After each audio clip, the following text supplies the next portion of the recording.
নিলয় সবসময় দুধের গ্লাস ফেলে দিত। আমি ওকে বারবার মানা করতাম, বলতাম মা কত আদর করে দুধ নিয়ে আসে, তা ফেলা ঠিক নয়। আজ আমি ঠিক করলাম নিলয়কে দুধের গ্লাস ফেলতে দেব না। তাই আমি ওর কাছ থেকে দুধ নিয়ে বললাম, আমি দুধ আজ ফেলতে দিব না, বরং তা আমি পান করব। আমি দুধটা পান করলাম, তারপর আমার সাথে যা হলো তা আমি কখনো ভাবতেই পারিনি। আমার নাম সুমি, আমি ৩০ বছর বয়সী, আমি দেখতে অনেক সুন্দর আর আমার চেহারা অনেক মায়াবী। তাই আমাকে অনেক কম বয়সী মনে হয়। আমি বিধবা হয়ে শ্বশুরবাড়ির লোকজনের সাথে থাকি। একদিন আত্মীয়ের বাড়িতে একটা বিয়ের অনুষ্ঠানে দেখা হয়েছিল সুমনের সাথে। আমার মা বিধবা ছিলেন এবং আমাকে একা বড় করেছেন। আমাদের পরিবারে আর কেউ নেই, তাই আমি ছিলাম মায়ের একমাত্র ভরসা। ১৮ বছর বয়সেই আমি মায়ের চোখে সংসারের বোঝা হয়ে গেলাম। ছেলেদের পক্ষ থেকে অনেক চাহিদা থাকত, যৌতুকের জন্য মা অনেক চিন্তিত ছিলেন। মা ছিলেন সাধারণ গৃহিণী, ছোটখাটো চাকরি করতেন। যৌতুকের চাহিদা মেটাতে পারতেন না, তাই বিয়ে হচ্ছিল না। আমার বয়স বেড়ে গেল ২৫ বছর। মা দিন দিন অসুস্থ হয়ে পড়ছিলেন, তার ঘুম আসত না। তিনি প্রায়ই বলতেন, মরে যাওয়ার আগে তোমার বিয়ে দেখে যেতে চাই। মায়ের কথায় আমারও মন খারাপ হতো। আত্মীয়রা আমাদের অবস্থা দেখে সহানুভূতি দেখাত, মা তাদের থেকে দূরত্ব বজায় রাখতে শুরু করলে। আত্মীয়ের বাড়ি যাওয়া বন্ধ করে দিলেন একটা বিয়ের কার্ডের জন্য। তিনি ছিলেন খুশি কিন্তু মর্মাহত, কারণ তার ছেলে ছোট ছিল এবং মা ম্যাচমেকার হিসেবে কাজ করায় সম্পর্কটা তার হাত থেকে বের হয়ে গিয়েছিল। আমি বলেছিলাম, আমরা অবশ্যই একসাথে যাব এবং আনন্দ করব। বহুদিন আমরা মামে কোথাও যাইনি। তাই সাদা কুর্তি পরে সারা লাল রঙের দোপাট্টা দিয়ে বিশেষ সাজে বিয়েতে গিয়েছিলাম। সেখানে সুমন এবং তার মা ছিলেন। সুমন আমাকে প্রথম দেখায় পছন্দ করে এবং সেইভাবেই আমাদের বিয়ে ঠিক হয়ে গেল। বিয়ের পর সুমনের বাড়িতে এসে আমি নিজেকে ভাগ্যবান মনে করতাম। সুমন আমার সব চাহিদা পূরণের চেষ্টা করত। শাশুড়ি কখনো ভালো স্বভাবের ছিলেন না, কিন্তু আমি তা অগ্রাহ্য করতাম, কারণ পরিবারের ছোটখাটো বিষয় ঘটেই থাকে। ৫ বছর সুখে কেটে গেল, বুঝতেই পারিনি। তবে সুমন আমার মাকে বেশি গুরুত্ব দিত না। আমার গল্পগুলো তোমরা শুনো, কিন্তু সাবস্ক্রাইব করো না। দয়া করে গল্পগুলো ভালো লাগলে চ্যানেলটি সাবস্ক্রাইব করো। তিনি বলতেন, তোমাকে ছাড়া এক মুহূর্ত থাকতে পারব না। তাই আমাকে বাবা মায়ের বাড়িতে থাকতে দেননি। একদিন আমার মা গুরুতর অসুস্থ হলে সুমন আমাকে সেখানে থাকতে অনুমতি দিয়েছিলেন। বললেন, তুমি আজ মায়ের সাথে থাকো, আমি কাল নিয়ে যাব। আমি মায়ের কাছে থাকতে চেয়েছিলাম, কিন্তু সুমনের কারণে পারিনি। মায়ের সাথে রাতে থাকলাম, কিন্তু জানতাম না এই থাকা আমার জীবনকে বদলে দেবে। সুমন আমাকে ছেড়ে চলে গেলেন এবং ফিরে এলেন না। মাকে স্যুপ খাইয়ে বিছানায় শুইয়ে দিলাম। বিয়ের আগে যেমন তার পাশে ঘুমাতাম তেমন করেই। মাঝরাতে একটা ফোন এলো যা আমার পৃথিবীটা উল্টে পাল্টে দিল। সুমনের ছোট ভাই সুনীল ফোন করে জানালো, ভাবি ভাই এখন আমাদের সবাইকে ছেড়ে চলে গেছেন। শুনে মনে হলো পৃথিবীটা ভেঙে পড়েছে। তুমি ভুল বলছ, আমার সুমনের কি হয়েছে? ফোন কেটে গেল। আমি মায়ের ডাকে সাড়া না দিয়ে ছুটে বের হলাম। মাকে কিছু বলার সাহস পেলাম না, পাগলের মতো রিকশায় উঠলাম। সুনীল ঠাট্টা করছে নাকি সুমনি আমাকে ফোন করতে বলেছে? আমি প্রার্থনা করছিলাম যেন কিছু না ঘটে। শ্বশুরবাড়িতে পৌঁছে দেখি ভিড়। সুমনের প্রাণহীন শরীর দেখে আমি জ্ঞান হারালাম। যখন জ্ঞান ফিরল, তখন সুমনের শেষকৃত্য সম্পন্ন হয়ে গেছে।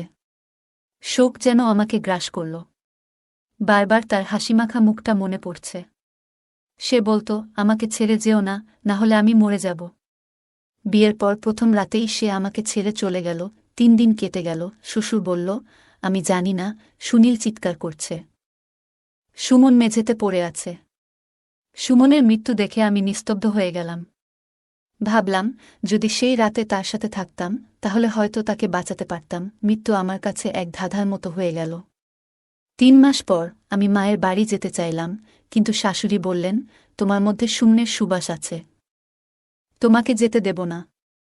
আমি মাকে জিজ্ঞেস করলে মা বললেন, তুমি যদি শ্বশুরবাড়িতে থাকতে চাও, আমার আপত্তি নেই। কিছুদিন পর মায়ের অবস্থার অবনতি ঘটল। শ্বশুরবাড়িতে ফিরে আসতে হল। সেখানে পৌঁছে শুনলাম এমন কিছু, যা শুনে আমি আর মা হতবাক হয়ে গেলাম। আমরা আশা করিনি যে সুমনের মা আমাদের বাড়িতে আসবেন এই বিষয়ে কথা বলতে। মা বললেন, আমি একা সিদ্ধান্ত নিতে পারব না, সুমির মতো জানতে হবে। শাশুড়ি আমার মতামত জানতে চাইলে বললাম, আমি সুমনের প্রতি অবিশ্বস্ত হতে পারি না এবং সুনীলকে বিয়ে করতে পারি না।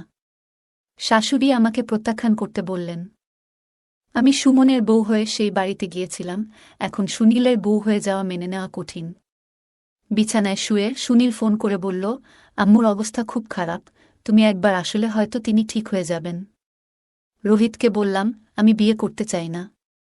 আমি একবার বিয়ে করেছি, আর বিয়ে করব না। সারা জীবন একা কাটাতে চাই। সুনীল বলল, আমি নিজেও তোমাকে বিয়ে করতে চাই না, তুমি আমার জন্য সম্মানের জায়গায় আছো, আমি তোমার দেবর, বিয়ে করা সম্ভব নয়। সুমনের মা রাজি হচ্ছিলেন না। তিনি বললেন, তুমি যদি সুনীলকে বিয়ে করো তাহলে আমি শান্তিতে মরতে পারব। তুমি আমার একমাত্র সন্তান, তোমাকে এই সাদা পোশাকে দেখে কষ্ট পাই। সুমন ছিল তোমার সাপোর্ট, এখন তাকে ভুলে জীবন এগিয়ে নাও, যাতে আমিও সুখে মারা যেতে পারি। তার এই কথায় আমি বিরক্ত হলাম, রাগে চিৎকার করতে লাগলাম, তুমি আমাকে বারবার ইমোশনাল ব্ল্যাকমেইল করো, ঠিক আছে, আমি রাজি। বললাম মাকে, শাশুড়িকে বলে দাও, আমি সুনীলকে বিয়ে করতে রাজি। মা কাঁদতে লাগলেন। আমি তাকে জড়িয়ে ধরলাম। আমার মনেও শান্তি এলো, কারণ এভাবে সুমনের স্মৃতির সাথে জড়িত থাকতে পারব। যদি অন্য কোথাও বিয়ে করতাম, সুমনকে ভুলতে হতো, এখন সুনীলকে বিয়ে করে সেই বাড়িতেই থাকব যেখানে সুমনের সাথে এত স্মৃতি আছে। এই ভাবনা আমাকে সিদ্ধান্ত নিতে সাহায্য করল। আমার শাশুড়ি খুশিতে মিষ্টি নিয়ে এলেন এবং কিছু টাকা উপহার দিলেন। তিনি বললেন, একটি মহৎ কাজে দেরি করা উচিত নয়, তাই 3 দিনের মধ্যে বিয়ের প্রস্তুতি শুরু করলেন। আমি মাকে বলেছিলাম কোনো প্রস্তুতি না নিতে, কিন্তু মা নিজের মতো করে কিছু জিনিস কিনলেন। বিয়ের দিন এসে গেল, আমি সোনালি পোশাকে কোণে সাজে বসেছিলাম এবং ভাবছিলাম সুমন আমাকে দেখে কতটা খুশি হতো। কিন্তু এখন সুনীলের বউ হলাম, এখন এই বাড়িতে ফিরেছি। আমি জানি না সুনীল এই সম্পর্কের জন্য পুরোপুরি রাজি হয়েছে কিনা, কিন্তু তাকে শান্ত মনে হল। সুনীলের সাথে আগে যেমন ফ্রি ছিলাম, এখন তেমনটা নেই। সম্পর্কটা বদলে গেছে, এখন তার ঘরে কেমন লাগছে বোঝাতে পারছি না। সুমনের ঘর ছেড়ে আজ সুনীল এর ঘরে ঢুকলাম। আমার মনে কোনো উত্তেজনা নেই, শুধু অদ্ভুত এক অনুভূতি। সুনীল ও কাছে এসে বসল। আমি বললাম, সুনীল, আমি এই সম্পর্ক মেনে নিতে চাই, কিন্তু সুমনকে ভুলতে পারছি না। সুনীল আমার হাত ধরল, কিন্তু আমি তাড়াতাড়ি ছেড়ে দিলাম। সে বলল, সুমি, তুমি এখন আমার স্ত্রী, দূরে থেকো না। তারপর সুনীল আরও কাছে এলো এবং বলল, তুমি বিছানায় ঘুমাও, আমার এতে কোনো আপত্তি নেই। আমি নিরুত্তর ছিলাম, জামাকাপড় পাল্টে শুয়ে পড়লাম, কিন্তু ঘুম আসেনি। সুমনের কথা বারবার মনে পড়ছিল। কতক্ষণ ধরে জেগে আছি জানি না, সকালে ঘুম ভাঙল, কিন্তু সুনীলের সাথে কথা হলো না। দিন কেটে গেল এভাবেই। একদিন আমার শাশুড়ি জিজ্ঞেস করলেন, বৌমা, সব ঠিক আছে তো? লজ্জায় মাথা নিচু করলাম। শাশুড়ি বললেন, চিন্তা করো না, সুনীল তোমাকে ভালোবাসবে। কিছুদিন পর সুনীলের অদ্ভুত আচরণ লক্ষ্য করলাম। সে রাতে ঘুমাতে চায় না, ঘুরে বেড়ায়। আমি শাশুড়িকে জানালাম, তিনি অবাক হয়ে বললেন, সুনীল এখনো তোমার কাছে আসেনি? আমি মাথা নিচু করলাম। শাশুড়ির মন খারাপ হল, তিনি সুনীলকে ডেকে নিয়ে গেলেন। পরের রাতে শাশুড়ি এক গ্লাস দুধ দিলেন এবং বললেন, এটা সুনীলকে দাও, তার ভালোবাসা বাড়বে। আমি তা পাশে রেখে দিলাম। সুনীল আসার পর তাকে দুধ খেতে বললাম, কিন্তু সে পান করতে চায়নি। সকালে শাশুড়ি সুনীলকে জিজ্ঞেস করলেন, দুধ খেয়েছ? সুনীল রুক্ষভাবে বলল, না, খাইনি। আমি চুপ রইলাম। প্রতিদিন এমনই হতে লাগল। শাশুড়ি আমাকে দুধ দিতে বলতেন, কিন্তু সুনীল পান করত না। সুনীলকে দুধ খেতে বললে সে বাথরুমে ফেলে দেয়। আমি রাগ করতাম, কেন সে এমনটা করছে। প্রতিদিন দুধ অপচয় হচ্ছে, কিন্তু শাশুড়ি নিয়মিত দুধ রেখে যেতেন আর সুনীলও নিয়মিত ফেলে দিত।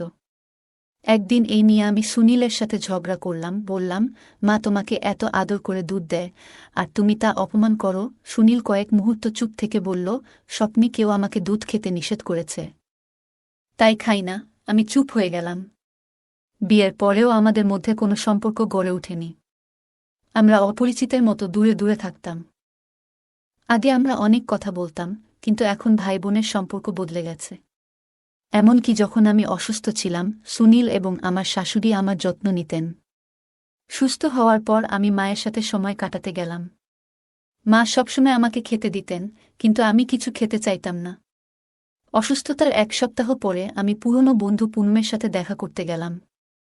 মা বললেন, গতকাল পুনমের মা এসেছিলেন, ওর সাথে দেখা কর। পুনম আমাকে দেখে খুশি হলো। আমি তাকে জিজ্ঞাসা করলাম, সুনীল কেমন? আমি একটা দীর্ঘ নিঃশ্বাস নিয়ে বললাম, সুনীল ঠিক আছে, কিন্তু সুননকে ভুলতে পারছি না। আমি সুনীলের সাথে নতুন করে সম্পর্ক শুরু করতে চাই, কিন্তু মন মানে না। বউ হয়ে নতুন জীবনে প্রবেশ করলেও পুরনো স্মৃতি ভুলতে পারা কঠিন। আগে সুমনের বউ ছিলাম, এখন সুনীলের বউ। পুনম বলেছিল, সাহস হারিও না, সুমনের স্মৃতি ভুলে সুনীলকে আপন করে নাও। মাথা নেড়ে বাড়ি ফিরে এলাম। একদিন পরে শাশুড়ি ও সুনীল এর খোঁজ নিতে মা বললেন, অনেক দিন হল, এবার যাও। শাশুড়ি আমাকে দেখে খুশি হলেন, বললেন, অনেক দিন পর এলি। আমি তোমাকে নিয়ে আসার কথা ভাবছিলাম। সুনীল কিছু বলল না, চুপচাপ রুমে চলে গেল। আশা করেছিলাম সে আমাকে মিস করেছে বলবে, কিন্তু কিছুই বলল না। রাতে শাশুড়ি 1 গ্লাস দুধ নিয়ে এলো। সুনীল দুধ ফেলে দিতে শুরু করলে বললাম, মা এত যত্ন করে দুধ দেয়, তুমি কেন ছিটিয়ে দাও? রোহিত বলল, স্বপ্নে কেউ আমাকে দুধ খেতে নিষেধ করেছে। আমি চুপ হয়ে গেলাম। বিছানায় শুয়ে সুনীল এর জন্য অপেক্ষা করতে করতে হঠাৎ সুমনের স্বপ্ন দেখলাম। সে বলল, তোমার যদি ভালোবাসা থাকে, এখান থেকে চলে যাও। ঘুম ভেঙে উঠে দেখলাম রুমে সুমন নেই। শাশুড়িকে বললাম, কিছু না, সব ঠিক আছে। মনে হচ্ছিল সুমন আমার কাছে এসে বলছে, এখান থেকে চলে যাও। সুমনের স্মৃতি ভুলতে পারছিলাম না। শাশুড়ি জিজ্ঞেস করলেন, তুমি ভালো আছো তো? আমি বললাম, হ্যাঁ, সব ঠিক আছে, কিন্তু মন থেকে সুমনকে ভুলতে পারলাম না। বুঝতে পারছিলাম না কেন সে আমাকে এভাবে বলেছিল। আমি অসহায় হয়ে কাঁদতে লাগলাম। সুমন বলেছিল ভালোবেসে জীবনকে নতুন করে সাজাতে। আমি হতাশ হয়ে সোফায় পড়ে গেলাম। শ্বাস নিতে কষ্ট হচ্ছিল। শাশুড়ি কাঁদতে লাগলেন। আমি বললাম, কি হয়েছে মা? কেন এভাবে কাঁদছ? শাশুড়ি বললেন, কিছু না সোনা, কিন্তু আমি জানতাম কিছু একটা আছে।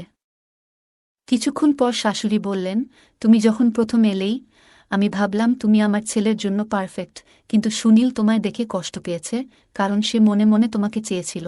আমি অবাক হয়ে বললাম, কিন্তু কেন? শাশুড়ি বললেন, সুনীল প্রথম থেকেই তোমায় পছন্দ করত, কিন্তু আমি বুঝতে পারিনি। ওর জন্য এটা বড় ধাক্কা ছিল। আমি ভাবলাম, কিভাবে এমন হলো? শাশুড়ি বললেন, সুনীল এর চোখে তোমার প্রতি আকর্ষণ ছিল। ওর সাথে এই নিয়ে অনেকবার কথা বলেছি, কিন্তু ও মানতে চায়নি। সুনীল খুব রেগে গিয়েছিল এবং বলেছিল, তুমি সবসময় আমার থেকে সবকিছু কেড়ে নাও। এবারও তাই করেছ। সে খুব কষ্ট পেয়েছিল এবং তার ভালোবাসাকে মনের গভীরে চেপে রেখেছিল। আমার মনে পড়ল, একদিন সুনীলের সাথে সুমনের ঝগড়া হয়েছিল। শাশুড়ি বলল, রোহিত তোমাকে ভালোবাসত, কিন্তু সুমনের জন্য সে কিছুই করতে পারেনি। এখন তোমার কাছে সব কিছু খুলে বললাম। সুনীল তোমার সম্পর্কে ভুল অভিযোগ করেছিল, তাই প্রথমবারের মতো তুমি রাগে ওর উপর হাত তুলেছিলে। কিন্তু যখন সুমন সুনীলকে আঘাত করেছিল, সুনীল প্রতিশোধে উন্মত্ত হয়ে বড় ভাইয়ের দিকে তেড়ে যায়। আমি ওদের থামানোর চেষ্টা করেছিলাম, কিন্তু কোনো কাজ হয়নি।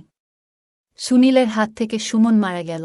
আমি তখন গর্ভবতী ছিলাম এবং আর কোনো সন্তান হারাতে চাইনি, তাই সবাইকে বললাম সুমন ঘুমের মধ্যে হার্ট অ্যাটাকে মারা গেছে। সুনীলের জন্য। সুমনের মৃত্যু ছিল এক কঠিন অভিজ্ঞতা। কিছুদিন পর আমি তোমাদের বিয়ের ব্যবস্থা করেছিলাম, যদিও সুনীল তখনও সুমনের মৃত্যুর কারণে মানসিকভাবে বিপর্যস্ত ছিল।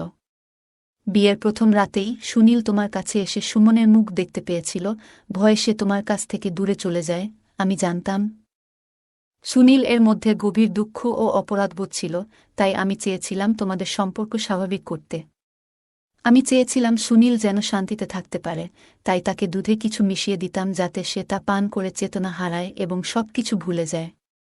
কিন্তু সুনীল সেই দুধ খেত না, কারণ তার মনে সুমনের প্রতি অপরাধবোধ ছিল।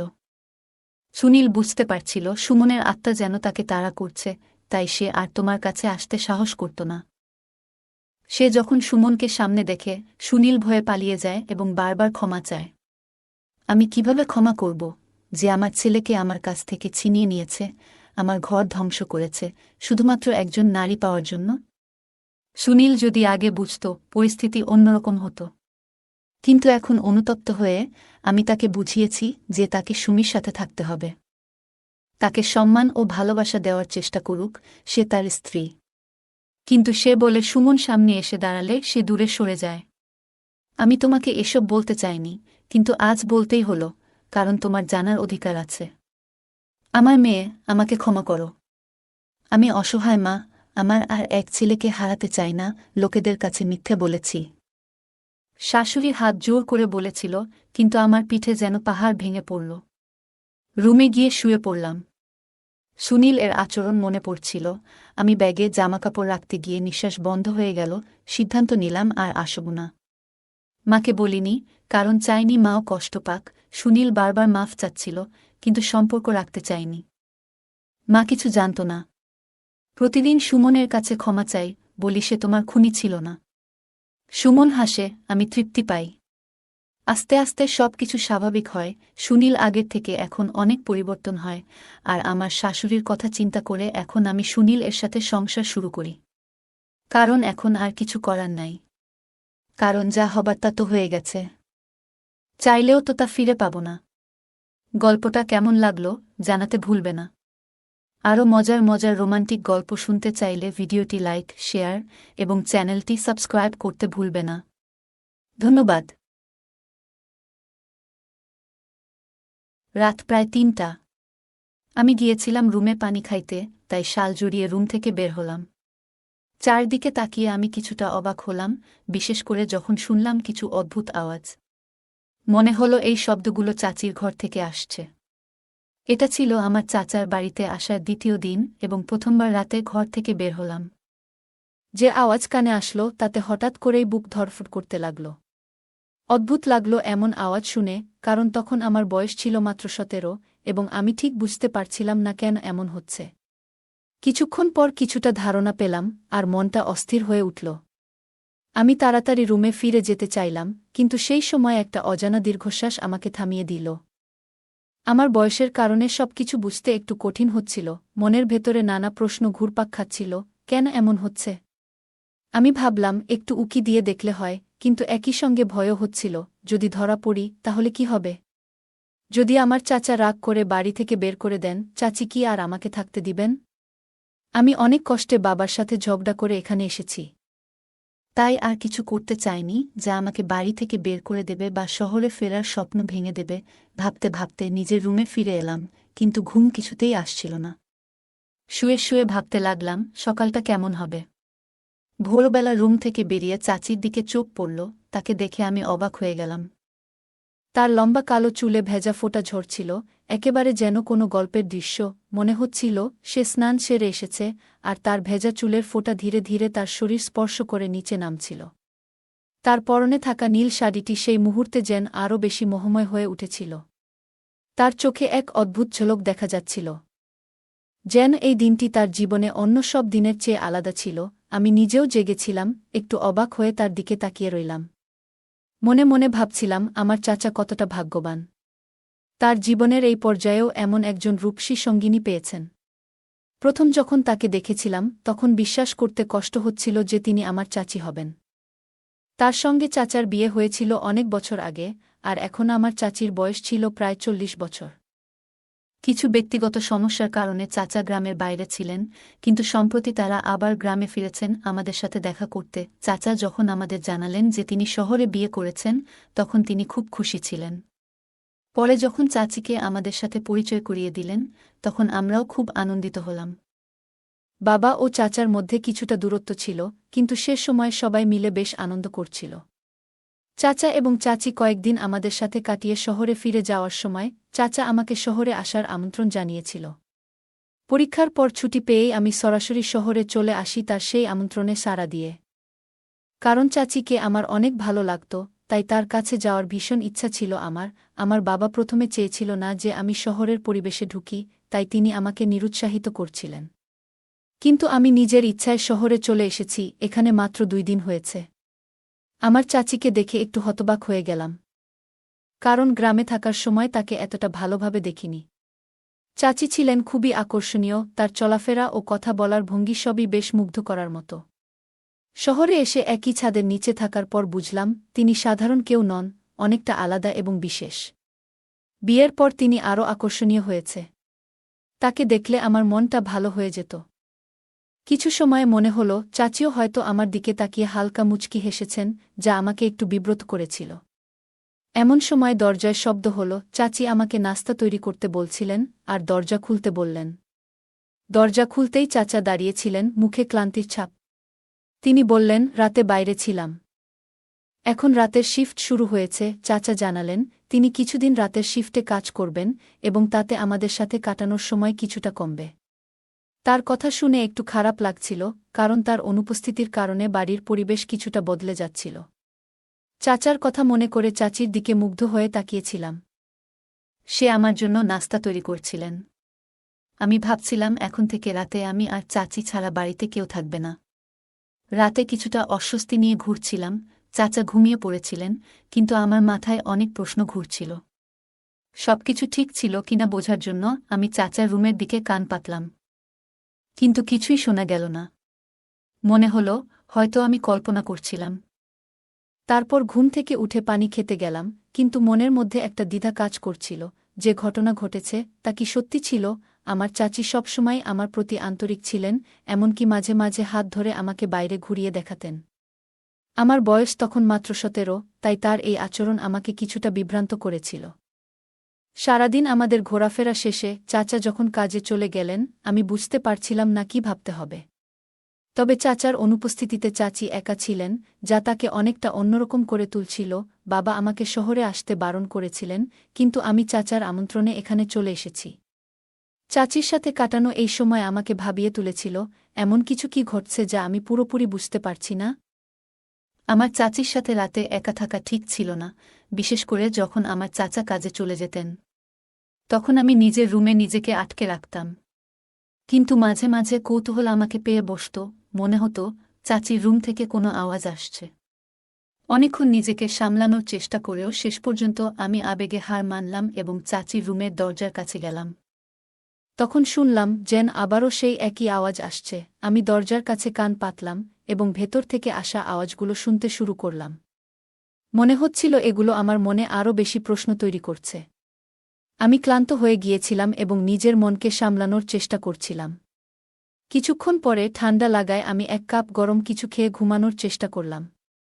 কিন্তু শুয়ে শুয়ে ভাবছিলাম, চাচির রুমে কার সাথে কথা বলছিলেন? নাকি সেখানে কেউ ছিল না? কারণ চাচা তো কাজে গেছে। তাহলে চাচির ঘরে কে আছে যার সাথে চাচি ঘরে কথা বলছে? নাকি চাচি চাচাকে ধোঁকা দিচ্ছে? মনে প্রশ্ন জাগল, তিনি চাচার না থাকাকালীন নিজের মতো করেই সময় কাটাচ্ছিলেন। যখন তিনি সকালে নাস্তা তৈরি করে নিজের রুমে ফিরে গেলেন, তখনও সবকিছু রহস্যময় লাগছিল। প্রতিদিনই এমন কিছু ঘটছে, আর আমি নিজেকে বারবার প্রশ্ন করছিলাম, চাচা সারারাত বাইরে কাজ করতেন, আর তখন কি ঘটত তা জানার উপায় ছিল না। তার 1 মাসের নাইট শিফট চলছিল এবং প্রতিটি রাতই যেন ধাঁধার মতো লাগছিল। আমি লক্ষ্য করা শুরু করলাম, দিনে চাচি খুবই ব্যস্ত থাকতেন। তার কাজগুলো খুব দ্রুত শেষ করার চেষ্টা করতেন। মাঝে মাঝে মনে হতো তিনি আমার কাছ থেকে কিছু গোপন করছেন। একদিন আমি দেখলাম স্টোর রুমের দরজাটি লক করা। আমি ভাবলাম, চাবিটা কোথায় রাখা হয়েছে? ঠিক তখনই চাচিকে স্টোর রুমের চাবি নিতে দেখলাম। এতে আমি বেশ অবাক হলাম। এই বিষয়টা আমাকে আরও বেশি কৌতূহলী করে তুলল, কিন্তু আমি কিছুতেই বুঝে উঠতে পারছিলাম না কি ঘটছে। অবশেষে আমি আর কিছু খুঁজে না পেয়ে ফিরে এলাম। সেই রাতে কিছু ঘটেছিল কিনা, কিংবা চাচি আসলে কি করছিলেন, সেটা পরিষ্কারভাবে জানা গেল না, কিন্তু আমার মনের প্রশ্নগুলো থেকেই গেল। আমি জানতে চাইলাম চাচির ঘরে কি চলছে, কারণ পুরো 1 সপ্তাহ ধরে রাতের বেলা একই রকম শব্দ শুনে আসছিলাম। বেশ কষ্ট করে প্রতিটি রাত কাটাতে হচ্ছিল। আর যখন চাচা ছুটিতে ছিলেন, তখন সেই শব্দ আর শুনিনি। বরং সেই রাতে চাচা এবং চাচি দুজনেই গভীর ঘুমে আচ্ছন্ন ছিলেন। চাচার অনুপস্থিতিতে চাচির কণ্ঠের আবেগ আমাকে চিন্তায় ফেলেছিল, কিন্তু চাচার সাথে থাকাকালীন চাচি কিভাবে এত নিশ্চিন্তে ঘুমাতে পারলেন? আমার মনে সন্দেহ দেখা দিল। হয়তো কিছু লুকানো ঘটনা চলছে। আমি চাচাকে এই বিষয়ে জানাবার কথা ভাবছিলাম, কিন্তু তখন কোনো প্রমাণ ছিল না।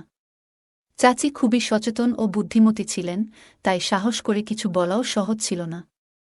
চাচার সাথে চাচির সম্পর্ক নিয়ে চিন্তা করতে করতে আমি একটি সিদ্ধান্তে এলাম, আমার জানা দরকার ছিল। সত্যিই কি কিছু চলছে? আমি ভাবলাম কোনোভাবে বিষয়টা পরিষ্কার করতে হবে। তাই সিদ্ধান্ত নিলাম, চাচির ঘরে কি ঘটে তা জানতে চাইলে আমাকে সরাসরি নজর রাখতে হবে। এক রাতে যখন চাচা তার শিফটে কাজে চলে গেলেন, আমি চাচির রুমে লুকিয়ে থাকলাম। সেই সময় চাচি চাচাকে বিদায় জানানোর জন্য দরজায় দাঁড়ালেন, আর আমি চুপিসারে ঘরের ভিতরে ঢুকে পড়লাম। আমি বিছানার নিচে লুকিয়ে থাকলাম, যাতে আমি জানতে পারি কি ঘটে। এরপর আমার মনে হতে থাকল যে চাচি মনে হয় বুঝতে পেরেছিল যে আমি তার ঘরে গোপনে লুকিয়ে আছি। চাচি ঘরে ফিরে এসে দরজা বন্ধ করলেন এবং পোশাক বদলাতে ওয়াশরুমে গেল। তার ড্রেসটি খুবই দৃষ্টিনন্দন ছিল, তবে মনে হলো চাচার অনুপস্থিতিতে এমন পোশাক কেন পরছে তা আমাকে ভাবিয়ে তুলল। রাত প্রায় ১টার দিকে চাচি বিছানার নিচে উকি দিলেন। আমি ভয়ে কাঁপছিলাম, কারণ যদি তিনি আমাকে দেখে ফেলে তাহলে হয়তো আমাকে অনেক রাগ হবে। কিন্তু তারপরেও আমাকে দেখে ফেলে আর আমাকে বাইরে বের হতে বলে। আশ্চর্যজনকভাবে তিনি আমাকে শান্তভাবে ডেকে পাশে বসালেন এবং হালকা হাসি দিয়ে জিজ্ঞেস করলেন, তুমি এখানে কি করছো? আমি কিছুটা অপ্রস্তুত অবস্থায় বললাম, আমি তার রুম থেকে কিছু শব্দ শুনছিলাম এবং তাই জানতে এসেছি। চাচি মুচকি হেসে বললেন, তোমার চাচার না থাকায় নিশ্চয়ই কিছু ভাবছ। তার কথা শুনে আমি বুঝতে পারলাম যে আমার সন্দেহ ভুল ছিল এবং তার আচরণে কিছু গোপনীয়তা ছিল না। চাচা ফিরে আসার আগেই আমি পুরো ব্যাপারটা বুঝে উঠলাম। চাচি আমাকে আদর করে বললেন, যদি তাই হয় আমি তোমার সব প্রশ্নের উত্তর দেব। তার এই কথায় আমি কিছুটা হতবাক হলাম। মনের মধ্যে নানা চিন্তা ঘুরছিল, কিন্তু আমি নিজেকে সামলে নিয়ে উত্তর দিলাম। চাচির মুখে তখন এক ধরনের মোহনীয় হাসি ফুটে উঠল। সে বলল, আর কতদিন এই একাকী জীবন কাটাবো?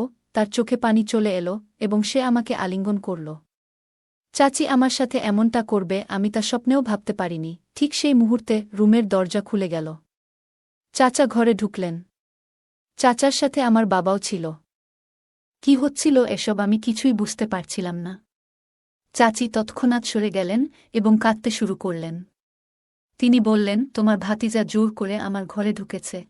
আমি হতবাক হয়ে গেলাম। চাচার এমন কথা শুনে আমি কিছু বলতে পারলাম না।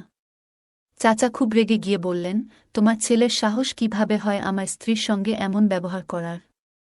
চাচা আব্বার দিকে তাকিয়ে বললেন, আমি তোমায় বিশ্বাস করেছিলাম, তোমার ছেলেকে আমার বাড়িতে স্থান দিয়েছিলাম, সম্মানের সাথে রেখেছি, আর আজ এই ঘটনা ঘটল।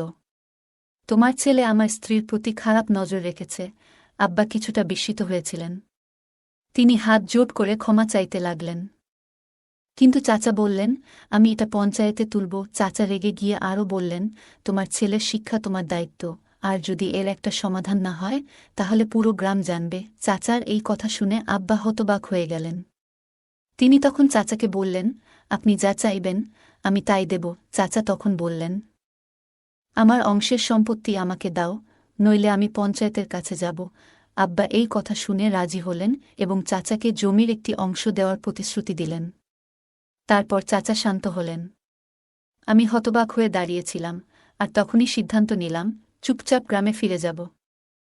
পরে আমাকে চাচা হাসতে হাসতে বলে, তুমি কি জানো, একদিন তোর বাবা আমাকে বাড়ি থেকে বের করে দিয়েছিল আর বলে দিয়েছে আমার চরিত্র ভালো নয়। চাচা আরও বললেন, তোর বয়সী ছেলেদের অনেক ভুল ধারণা থাকে, তাই আমরা সেই কারণেই তোমার বাবার সাথে এসব বলে অর্ধেক জমি নিয়েছি। আর তোর চাচি ওটা জানত যে তোর বাবার আজ ট্রেন রাতে আসবে, তাই সে পরিকল্পনা করেই সব করেছে। চাচার কথা শুনে আমি হতবাক হয়ে গেলাম। ভাবতেও পারিনি তিনি এত কিছু ভেবে রেখেছেন। তার কথাই যেন নিজের উপর লজ্জা বোধ হচ্ছিল। আমি জবাব দিলাম, আমার বাবা আমাকে অশ্লীল কিছু শেখাননি। আমি সব সময় সৎভাবে চলেছি, কিন্তু চাচা সেটা মানতে নারাজ। তিনি আরও বললেন, তুমি যখন জানো আমি রাতে বাসায় থাকি না, তখন কেন একা চাচির সঙ্গে ঘরে থেকেছ? আমি কিছু বলার সাহস পেলাম না। শেষমেশ আমাদের পরিবার অনেক ক্ষতির সম্মুখীন হল এবং অর্ধেক সম্পত্তি চাচার হাতে চলে গেল। এই ঘটনার পর আমি উপলব্ধি করলাম, জীবনে আপন মানুষেরাই বেশি ক্ষতি করে থাকে। গল্পটা কেমন লাগলো জানাতে ভুলবে না। আরও মজার মজার রোমান্টিক গল্প শুনতে চাইলে ভিডিওটি লাইক, শেয়ার এবং চ্যানেলটি সাবস্ক্রাইব করতে এবং বেল আইকনটি ক্লিক করতে ভুলবে না। ধন্যবাদ।